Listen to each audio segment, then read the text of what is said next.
नमस्कार। नमस्ते। हम बातचीत कर रहे हैं कवि, लेखक, आलोचक डॉक्टर गोपाल किशोर सक्सेना जी के साथ दिल्ली से। व्यंग्य को लेकर काफी कुछ बदला है आज के समय में। तो हम जी, लोग हरिशंकर परशाई, फिर शरद जोशी और उनसे होते हुए त्यागी जी तक पहुंचे और उससे आगे काफी कुछ बदला। लेकिन श्रीलाल व्यंग्य में शुक्ल। श्रीलाल शुक्ल, श्रीलाल। जी, राग जी, जी। दरबारी। जी, जी, अब जी। अब जो माहौल आप देख रहे हैं उसमें क्या क्या बदला है और कैसे पुराने से हम नए को जोड़ सकते हैं? जी। मैंने व्यंग्य लेखन पढ़ने की शुरुआत निर्भय जी 55 से 65 के बीच जब की, उस समय उर्दू के व्यंग्यकारों का बड़ा जोर था। शौकत थानवी, फिक्र तौसवी और कन्हैयालाल कपूर, इनकी किताबें ढेर सारी पढ़ने में आई। ये मूलतः उर्दू के लेखक थे, लेकिन हिंद पॉकेट बुक्स ने इनके ढेर सारे व्यंग्य लेखों को प्रकाशित किया। तो उस समय बड़ा अच्छा माहौल बना उर्दू के लेखकों का, हिंदी तर्जुमा, और वो छा गए हिंदी जगत में हिंद पॉकेट बुक्स के माध्यम से। और इसी दौर को सबसे ज्यादा प्रभावित किया और प्रसार दिया कृष्णचंद्र ने। कृष्णचंद्र की आपको निश्चय ही स्मरण में होगी निर्भय जी, आप बहुत पढ़ते हैं और आप इन चीजों की जानकारी रखते हैं साहित्य की, कि कृष्णचंद्र की एक गधे की आत्मकथा ने पूरे भारत में जो है अपना एक व्यंग्य के लेख का माहौल बना दिया था। एक गधे की आत्मकथा, एक गधे की वापसी, एक गधा नेफा में, और फिर उसके जो छोटे छोटे टुकड़े लिए थे, एक गधा नेहरू जी के आवास में। तो इस तरह जो उसके खंड बनाए, उसने व्यंग्य के लिए, प्रखर व्यंग्य के लिए और एक अच्छे चुटीले व्यंग्य के लिए बहुत अच्छा माहौल तैयार किया। तो ये पृष्ठभूमि है निर्भय जी व्यंग्य के आरंभिक दौर की। और ये लगभग 1-2 दशक तक विभिन्न पत्र पत्रिकाओं के माध्यम से और पुस्तकों के माध्यम से, हिंद पॉकेट बुक्स की 1-1 रुपए की जो पुस्तकें आती थी उस जमाने में, 60 के दशक में, उसके पहले या बाद में। तो इस दौर में जो है, जो उर्दू लेखक थे, फिक्र तौसवी, शौकत थानवी, कन्हैयालाल कपूर और कृष्णचंद्र तक आती आती ये दौर जो है अपने पूरे प्रसार में उसमें आ गया। और ये चुटीले व्यंग्य मन को एक एक एक विसंगतियों से, सामाजिक, राजनीतिक, आर्थिक अफसरशाही के लेकर ये व्यंग्य मिल जाते थे इसमें। लेकिन व्यंग्य का हिंदी में सबसे ज्यादा शुरुआती दौर लगभग इसी के समानांतर थोड़ा आगे का है, ये परसाई ने शुरू किया सर। परसाई ने आरंभ में देशबंधु के माध्यम से, अखबार के और कुछ और अखबारों के माध्यम से स्थायी स्तंभ लिखे। परसाई से पूछो या कुछ और, इसी कबीर दास को लेकर भी शायद कहे तो कबीर, इस तरह का कुछ स्तंभ निकाले उन्होंने और बड़े बड़े मकबूल हुए, बहुत लोकप्रिय हुए। और फिर जब प्रगतिशील लेखक संघ के बैनर तले और इस माहौल में आकर के परसाई ने जिस व्यंग्य की रचना की, वो जो है एक मील का पत्थर है हिंदी व्यंग्य विधा को लेकर के। क्योंकि परसाई, शरद जोशी और श्रीलाल शुक्ल, इन तीनों बृहत त्रयी कभी कभी बनती है, तीन की बड़ी महत्वपूर्ण, जैसे आप अपन उसकी चर्चा करते हैं निर्भय जी, छायावाद की, पंत प्रसाद निराला, ऐसे ही व्यंग्य में परसाई, शरद जोशी और श्रीलाल शुक्ल। ऐसे ही शायरी में हमने चर्चा की थी कि बशीर बद्र, निदा फाजली और शहरियार। तो इस तरह बन जाते हैं संयोग बस, लेकिन ये बड़े पुष्ट हुए हैं। तो परसाई का आगमन ने व्यंग्य को एक परंपरागत धारणाओं से कहीं आगे जाकर निर्भय जी, जैसे हम उसको उपमा देते चुटीला व्यंग्य या हल्का सा कचोटने वाला व्यंग्य या विसंगति और विकृतियों को उजागर करने वाला व्यंग्य, ये जो धारणाएं बनती थी, परसाई के अपने पूरे उरूज पर आने के बाद व्यंग्य एक प्रहार के रूप में, एक अस्त्र के रूप में कह लीजिए, पाठकों के सामने लगभग पहली बार आया। परसाई जी ने व्यंग्य को एक ऐसी धार दी जो जिसने व्यंग की परंपरागत विचारधाराओं को और परंपरागत रूप को बिल्कुल नए रूप में प्रस्तुत किया। और साहित्य, संगीत, कला, समाज, राजनीति, धर्म और कोई भी विषय उनके लेखन से अलग नहीं हो पाया। तो ये परसाई जी की बहुत बड़ी उपलब्धि मानी जाएगी कि उन्होंने व्यंग की, जो व्यंग का शुरू में धारा कहा जाता था कि व्यंग की धारा, व्यंग की विविध विधाओं में इसको उतना स्थान नहीं था व्यंग की धारा के रूप में, क्योंकि बहुत कम, अब 3 लेखक कितना क्या करेंगे।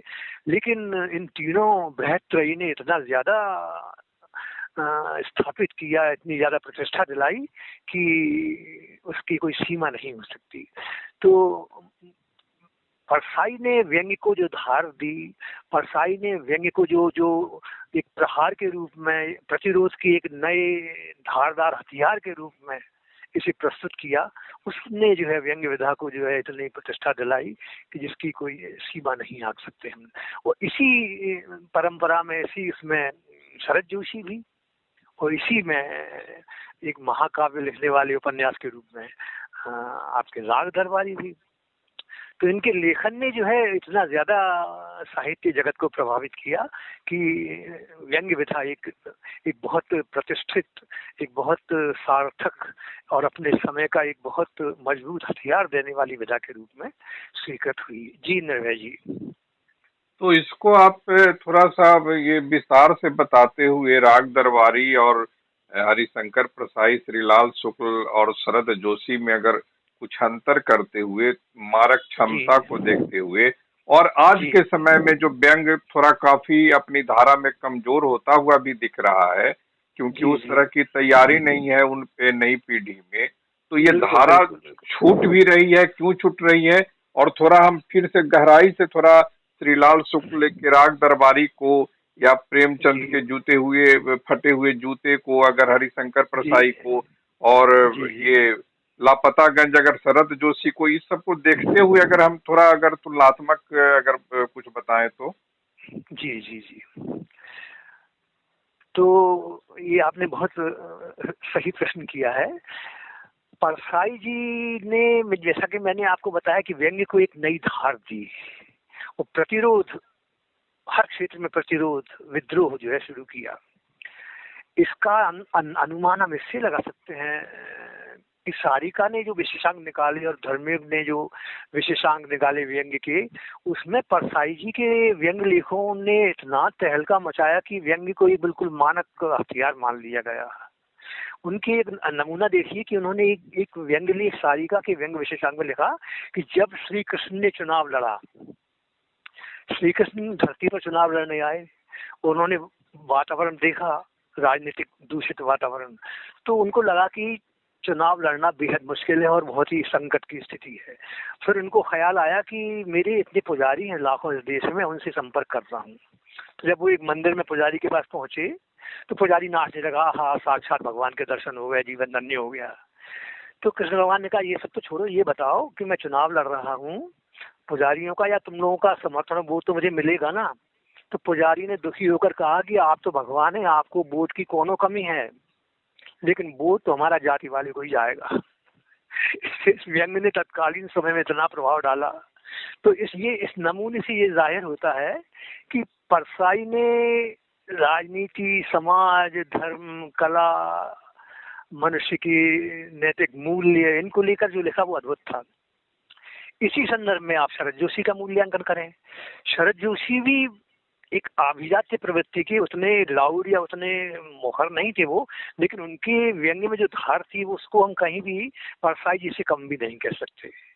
उनके एक अफसर निबंध हमारे कोर्स में बहुत लंबे समय तक चला, उसमें उन्होंने सिद्ध किया कि किसी भी यात्रा में, किसी भी नाव की यात्रा में यदि अफसर अपने मातहत के पास बैठा है और वो यात्रा सफल हो जाती है तो सारा श्रेय जो वो अफसर को मिलेगा। और यदि नाव डगमगाती है या नाव में कुछ बहुत ज्यादा डिस्टर्बेंस आता है तो सारा दोष जो है वो मातहत अधिकारी के लिए ही आएगा। तो इस तरह के सामाजिक व्यंग, राजनीतिक व्यंग समानांतर ये शरद जोशी के उसमें भी आए। और जीप में सवार इल्लियां, ये उनका बहुत महत्वपूर्ण संकलन है निर्भय जी। इसमें अब हिंदियों से आप लगाइए अफसरों की, नेताओं की, और ये समाज के धर्मावलंबियों की स्थितियां, तो ये अद्भुत रहे। और शरद जोशी ने एक और विकास किया जो आपके स्मरण में होगा निर्भय जी, कि शरद जोशी ने व्यंग्य का पाठ शुरू किया मंच पर, और उनका लगभग एक दशक का या इससे थोड़ा कम ज्यादा दौर जो है वो मंच पर व्यंग्य पाठ का रहा, और ये काफी प्रसिद्ध भी हुआ। व्यंग्य का ये पाठ जो है वो काफी प्रसिद्ध भी हुआ, और उन्होंने एक नई चीज दी जो इसके उनके पहले केपी सक्सेना ने शुरू की थी, जो थोड़ी लाउड ज्यादा थी और अपनी भाषा को लेकर प्रभावी भी थी। तो उन्होंने शुरू तो केपी सक्सेना ने किया था शुरू में इसको, लेकिन वो हास्य और व्यंग्य का मिश्रित रूप था। शरद जोशी ने उसको व्यंग्य के रूप में प्रस्तुत किया, क्योंकि हास्य और व्यंग्य के बीच में एक सीमा रेखा और एक अलगाव तो है ही। हास्य में निर्मल हास्य होता है, वो व्यंग्य में धार होती है, कचोटने वाले भाव होते हैं, विसंगतियों पर प्रहार होता है, गलत पर पूरा अस्त्र की तरह वो चलता है उसके ऊपर। अब हम आते हैं तीसरी शख्सियत के पास, राग दरबारी। राग दरबारी ने व्यंग्य विधा को स्थापित करने में बहुत महत्वपूर्ण योगदान दिया निर्भय जी। राग दरबारी एक ऐसा मानक ग्रंथ है व्यंग्य का, जिसने व्यंग्य विधा को ये बृहत्त्रयी के साथ एक नया आयाम दिया। और उसके बारे में हम यह भी कह सकते हैं निर्भय जी कि भारत के स्वातंत्र्योत्तर काल के बाद से बहुत बाद तक के या अब तक के जीवन में जो विभिन्न पक्षों में विसंगतियां विकृतियां आई, उसका जीवंत दस्तावेज राग दरबारी में मिलता है। तो राग दरबारी तो एक समझिए आपके व्यंग्य का मानक ग्रंथ के रूप में स्वीकार किया गया। दो उपन्यास मिलते हैं सर व्यंग्य में, एक तो रानी नागफनी की कहानी और एक ये आपका राग दरबारी। तो राग दरबारी के कुछ सूत्र में आपसे कहूँ, देखिए जो बड़ी प्रसिद्ध देश में जो बिल्कुल बिल्कुल वो बन गए, कहावतें और मुहावरे बन गए हैं। जिसकी दुम उठाकर देखो मादा ही नजर आता है, बड़ा प्रसिद्ध है। जहाँ कहीं भी उपमा देना हो या कोई रूपक देना हो तो जिसकी दुम उठाकर देखो मादा ही नजर आता है। ये तो धूमिल की कविताओं की पंक्तियों में से एक पंक्ति भी है। जी जी। नहीं सर, ये राग दरबारी में मैंने कोट किया है इसके लिए, राग दरबारी में से निकाला मैंने। राग दरबारी आप देखिए, जिसकी तुम उठाकर देखो माला, वो अलग होगा, कोई जो जूते का जो वो कर रहे हैं उसमें दिया होगा। नहीं, धूमिल की जो कविता है ना, उसमें भी ये पंक्ति आती है कविताओं में, जिसकी भी पूछ उठाई उसको मादा पाया। हाँ, तो ये राग दरबारी में भी है दरबारी में, मैंने इसको एक लेख लिखा है, उसमें पेज समेत कोट किया है इसके लिए मैंने राग दरबारी का। तो राग जिसकी दुम उठाकर देखो मादा नजर आता है, ये राग दरबारी में उसका हो सकता है धूमिल के संदर्भ में उल्लेख किया हो। और उन्होंने गिरजा कुमार माथुर की पंक्ति भी दी इसमें कि हमने बिताई है जिंदगी कसाले की, हमने परवाह की न किसी साले की। गिरजा कुमार माथुर के इस पंक्ति से उन्होंने अपने एक अध्याय की शुरुआत की। तो आपकी बात हो सकता है ये हो कि उन्होंने धूमल को इसमें कोट किया हो, ये संभव है, क्योंकि व्यंग्यकार कोट कर लेते हैं। लेकिन मैंने निकाली ये उसमें से राग दरबारी में से। और देखिए प्रसंग कि वर्तमान शिक्षा पद्धति रास्ते में पड़ी हुई उस कुतिया की तरह है जिसे हर कोई लात मार कर चल देता है। राग दरबारी शुरुआत में ही देखिए उस ट्रक का जन्म ही सड़क के साथ बलात्कार करने के लिए हुआ था। और जब कल्ले में बूता नहीं होता, मेरे पास सब ये लिखे हुए हैं पूरे अपने लेख में, मैं पढ़ने वाले मैं अपने मुजवानी बोल रहा हूँ। लेकिन देखिए जब वो कहता है बद्री पहलवान या छोटा पहलवान, जब कल्ले में बूता नहीं होता तब आदमी इंसानियत की बात करता है। तो ये तीन जो ग्रंथ जिसकी हमने चर्चा की निर्भय जी, ये व्यंग्य विधा को स्थापित करने में, व्यंग्य विधा को एक मयार तक या एक बहुत बड़े स्तर तक प्रभावित करने में बहुत महती भूमिका का निर्वहन करने वाले हैं। अब आपके उस प्रश्न का जवाब देना चाहूंगा मैं, जिसमें कि इसके बाद की स्थिति। अब देखिए इसमें एक व्यंग्य ये भी है जिस पर हम एक बड़े खुशगवार माहौल में विचार करें कि व्यंग्य के जितने भी लेखक मिलते हैं उनमें 90-95% लेखक ब्राह्मण ही हैं।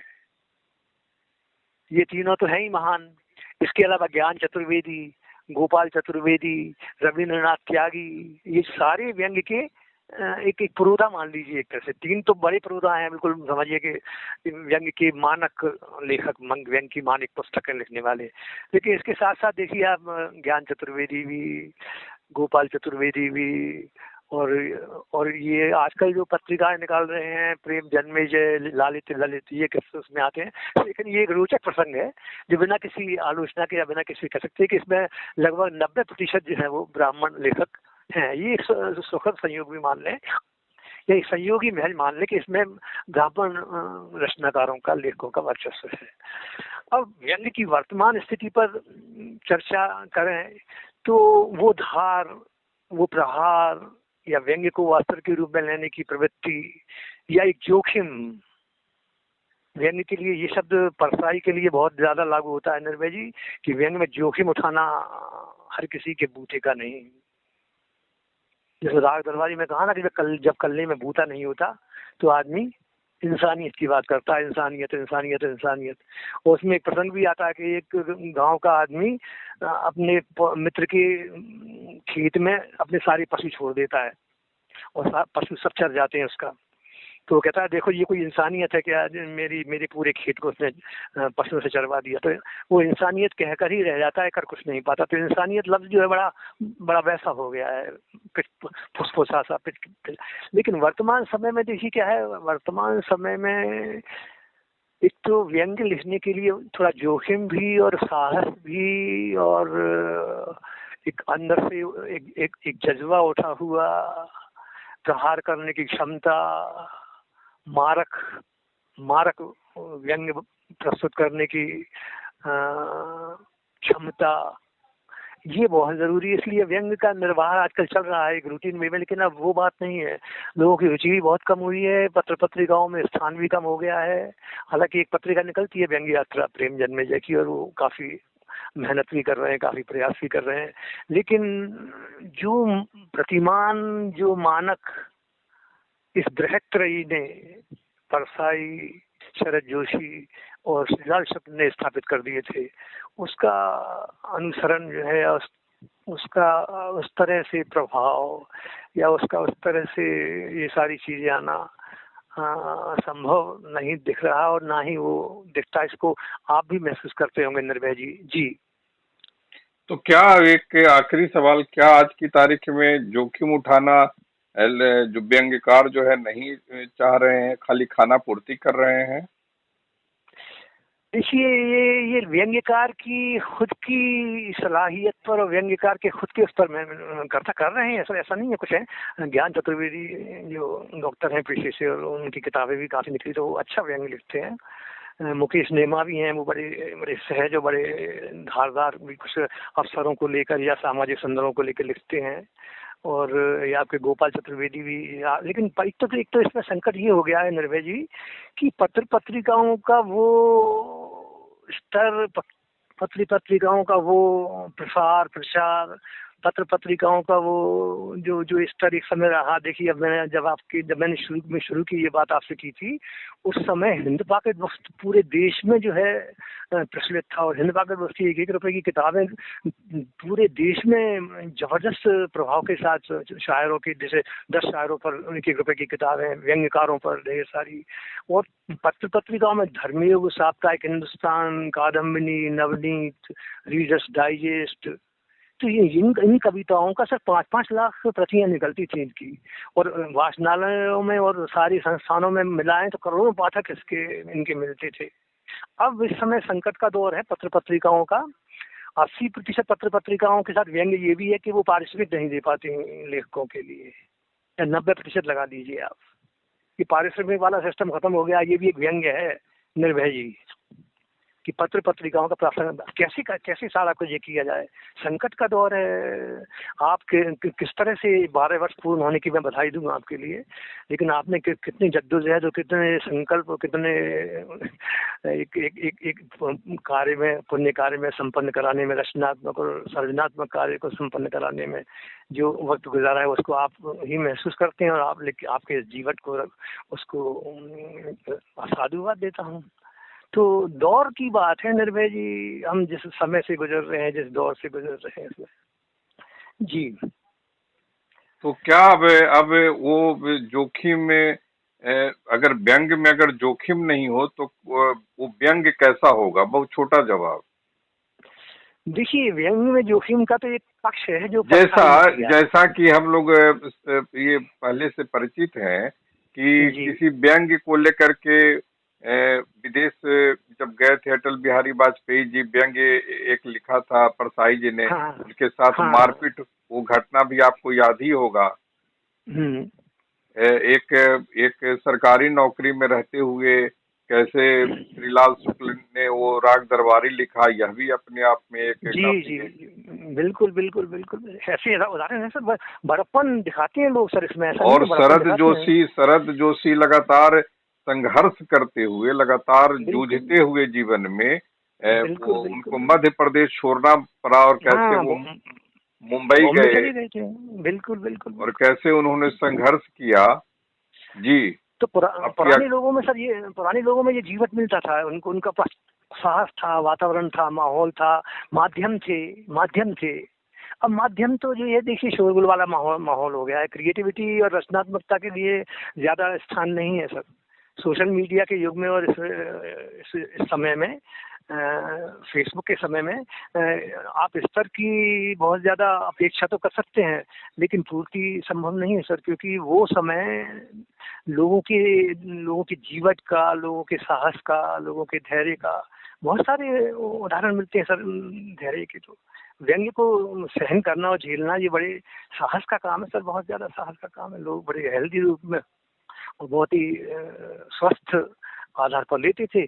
अब जो है सहन शक्ति की सीमाएं, 21वीं सदी के जीवन की संकीर्णता और दौर जो चल रहा है उसमें जो है व्यंग्य जो है ना वो उस स्तर पर नहीं आ पा रहा है। पत्र पत्रिकाओं के अभाव के कारण भी, साहित्यिक वातावरण की अपनी सीमाएं, कविताओं और कहानियां ही में भी थोड़ा संकट का दौर है। आप देखते होंगे कि उसमें भी चलते रहते हैं कि कविता संकट में है, कहानी भी जो है, उपन्यास भी आ तो बहुत रही है, लेकिन उसमें भी आलोचना को शून्य स्पेस है। तो बहुत सारे संकट है। तो व्यंग्य भी निर्भय जी इसी कारण से इस समय अपने पूरे परिवेश के साथ, पूरे उसके साथ नहीं आ पा रहा है, इसमें कोई संदेह नहीं है। जी निर्भय जी। बातचीत के लिए आपका बहुत बहुत आभार। नमस्कार। जी शुक्रिया।